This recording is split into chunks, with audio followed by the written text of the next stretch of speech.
Olá, chicos e chicas, sejam bem-vindos a mais uma classe de espanhol. Vamos estudar espanhol? Vamos lá, né, galerinha? Sejam bem-vindos a mais uma aula de espanhol, aula de número 12, aula essa que finaliza aí o segundo bimestre, né, galera? Então vamos lá. Hoje aqui vamos falar, né? Hoje nós vamos falar, galera, um pouco sobre estratégias de escrita, né, pós-escrita. Ah, professor, existem essas estratégias também? Existe sim.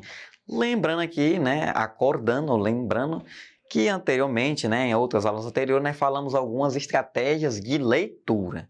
Né? Lembrando aí que leitura, tanto a leitura quanto a escrita, ela faz parte das 4 competências comunicativas da língua espanhola, que é o que? Hablar, falar, escuchar, né, que é escutar, escrever, que é escrever, e ler, né, que é ler, tá? Então, nós temos estratégia de leitura, né, galerinha, que ajuda aí a compreensão de textos, que ajuda nós, né, com essas palavrinhas da língua espanhola que a gente não sabe o significado, mas hoje nós vamos falar da outra competência que é escrever. Então, existem também algumas técnicas de escrita.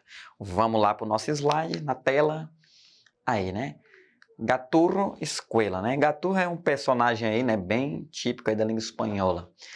E es un poco incómodo, pero es la única forma que los chicos me prestem algo de atenção durante a classe. Olha só a tirinha ali, né? Mostra ali uma professora, botou um telão de... como se fosse um telão ali, né? De papelão ali, montado ali para a criançada ali prestar atenção na aula, porque de acordo com a cômica da tira, a única forma, né, a forma de prestar atenção na aula é como se a professora estivesse na televisão, porque os ninhos, as crianças, né, gostam de assistir televisão. Então, nós podemos ver o que na imagem, né? Que existe uma desorganização, tá? E quando eu vou falar de escrita, galerinha, então o que tem em mente? Organização textual. Organizem, né? Porque assim, se você não organizar as suas ideias, elas não vão ter a correta interpretação, tá? E elas vão prejudicar nesse processo. Porque assim, uma coisa certa, quando você está frente a frente com a pessoa, você falando, né, com ela pessoalmente, ela entende melhor do que se você mandar um WhatsApp para ela, né? Porque assim, quando eu estou frente a frente com a pessoa, tem a expressão facial, tem a movimentação corporal, esse gesto da mão, que ajuda você, né, ajuda o aluno entender melhor, né, cara a cara com a gente. Isso vale até para a aula mesmo comum. Observem que o quê? Muitos de vocês estudantes estão tendo dificuldade em compreender as coisas que estão sendo postadas no grupo da sala de aula de vocês, né, da escola regular. Às vezes você não entende o comando da atividade, às vezes você não entende o comando da questão, às vezes você não entende o que o professor quer. E no próprio material também que é fornecido para vocês, via Doc, via PDF, Word, você também não consegue aprender, né? Então, houve-se muito nesses tempos de pandemia que o aluno não consegue compreender. Talvez possa ser que ele esteja falhando em estratégias de leitura, ou também possa ser que também as pessoas que produzem, né, os textos escritos não estão sendo tão claros, né, objetivo. Então, assim, quando você vai escrever, você tem que saber que o que? O interlocutor, né, que é o receptor da mensagem, ele, ele não vai ter o recurso da sua fala, ele não vai ter os gestos, ele só vai ter o texto. Então, você precisa ser claro e objetivo para que a pessoa compreenda aquela mensagem, tá? Então, ali no texto eu tenho finalidade, eu tenho uma adequação ao público, né? Contenido, que é o conteúdo, organização, que é a organização, e legibilidade, que é a legibilidade, né? A questão mesmo de ser legível ou não, né? Porque tem uma galerinha aí que... E isso não envolve, galera, eu tenho letra feia, letra bonita, não, tá? Eu não é porque você não tem a letra esteticamente tão bonita, né? Assim, eu não tenho letra bonita. Mas assim, dá para você escrever organizadamente e dá para você também entender, né? Então, não confundam legibilidade com letra feia ou letra bonita, tá? Então vamos lá, né? As finalidades, né? Qual é a finalidade, galera? A finalidade é o objetivo, o que é que eu quero com aquele texto, né? Exemplo, eu como professor, eu vou passar um conteúdo que eu quero que vocês entendam a minha aula, eu quero que vocês compreendam o assunto, eu quero que vocês compreendam o texto. Então, essa é a minha finalidade, né? Eu vou mandar uma cartinha de amor para uma menina que eu tô afim, né? Ali, eu vou... Então, qual é a finalidade? Conquistar a mulher amada. Então, se você quer conquistar, essa é a sua finalidade, né? Eu vou mandar ali uma descrição, né? Uma receita de um bolo para um colega meu. Então, qual é a finalidade? Que compreenda a receita do bolo. Então, assim, finalidade é o objetivo que eu tenho com aquele texto, tá? E geralmente, né, essa finalidade ela está muito voltada ao tipo de texto que eu estou escrevendo, né? Se ele é descritivo, né, que é descritivo, narrativo, que é narrativo, argumentativo, que é argumentativo, expositivo, que são os textos expositivos, e dialogados, né, que são os textos dialogados. Então, assim, a finalidade está muito relacionada com as funções da linguagem, né, desses textos, tá? E aí eu tenho alguns modelos ali, né? Reportagem, descrições, literária, diário, guias turísticos, né? Contos, textos de história, né? Voltado ao texto narrativo, os contos, textos de história, as piadas, né? Chistes, em espanhol, piadas, né? Os uso de cunha argumentativa tem os artigos de opinião, discursos, ensaios, análise comparativa e valorações. Ou seja, tem os artigos de opiniões, né? Que tem esse cunho argumentativo. Tem os textos expositivos, que aí tem os livros de texto, né? Os artigos gerais, né? De exposição, informação, notícia, reportagem, tudo relacionado ali ao expositivo, né? E tem os dialogados, que são as entrevistas, né? Conversações, que são conversas, né? Obras de teatro, enfim. Então a finalidade é aquilo que eu quero com o texto, né? E tudo isso está voltado à função de linguagem, que é a função dos textos, né? Dos tipos de textos presentes. Aí tem né, galerinha, adequação. O que é a adequação? Uso do registro adequado a cada situação. Então, assim, galera, quando é adequação, é uma adequação de linguagem mesmo. E vamos imaginar aí, que eu vou escrever... Porque é diferente eu escrever uma carta para uma criança e uma carta para um senhor de idade, né? Observem aí, né, que o tipo de palavra que eu vou utilizar nesse texto, ele tem que ser adequado a cada situação, né? Isso vale para tudo, galera. Eu como professor, por exemplo, eu tenho alunos, né? Eu tenho alunos especiais, que são aqueles que necessitam de um atendimento diferenciado, né?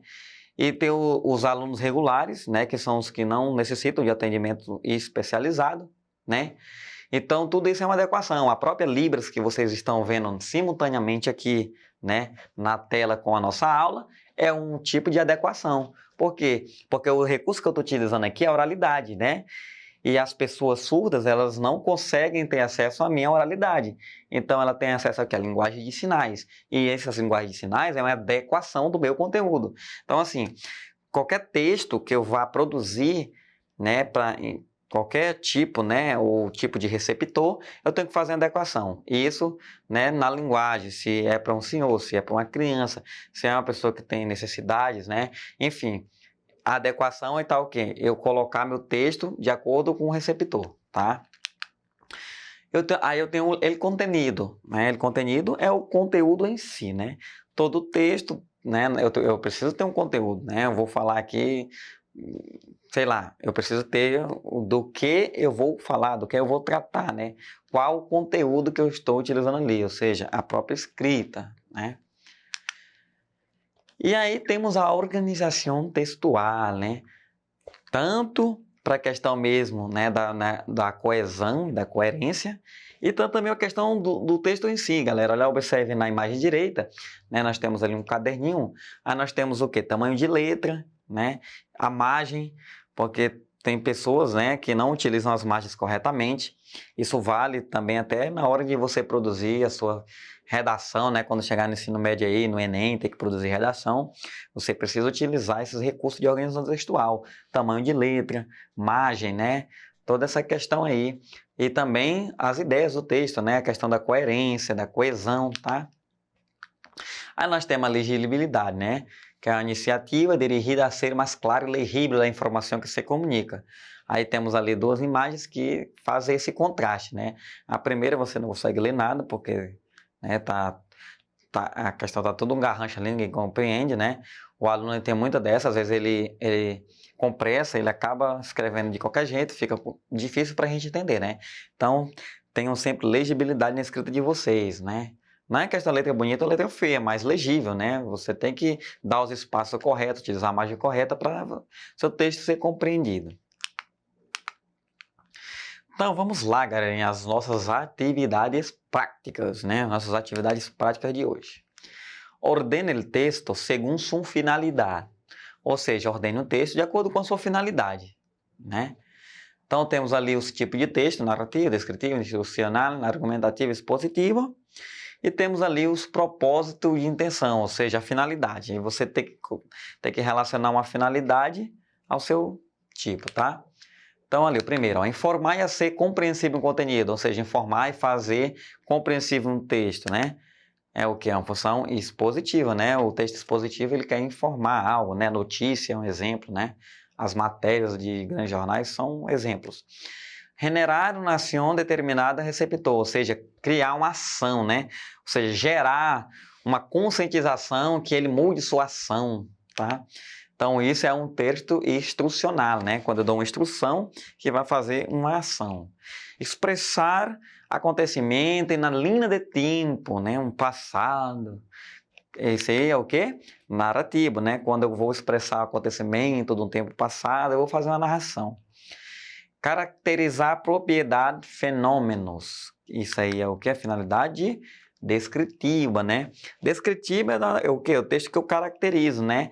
Que eu falo como é que é feito, do que é feito, né? São os textos de instrução, tá? Se você pega a bula de um remédio, tá lá, né? A hora que você tem que tomar, a quantidade que você tem que tomar, a posologia e tudo mais. Convencer ou persuadir sobre uma determinada postura, ou seja, convencer ou persuadir sobre uma determinada, né, postura. Isso é o que? Argumentativo. Os textos argumentativos, quando eu estou escrevendo uma argumentação, eu estou querendo o quê? Estou querendo convencer ou persuadir alguém da minha ideia, tá? Então, existe esse caráter argumentativo.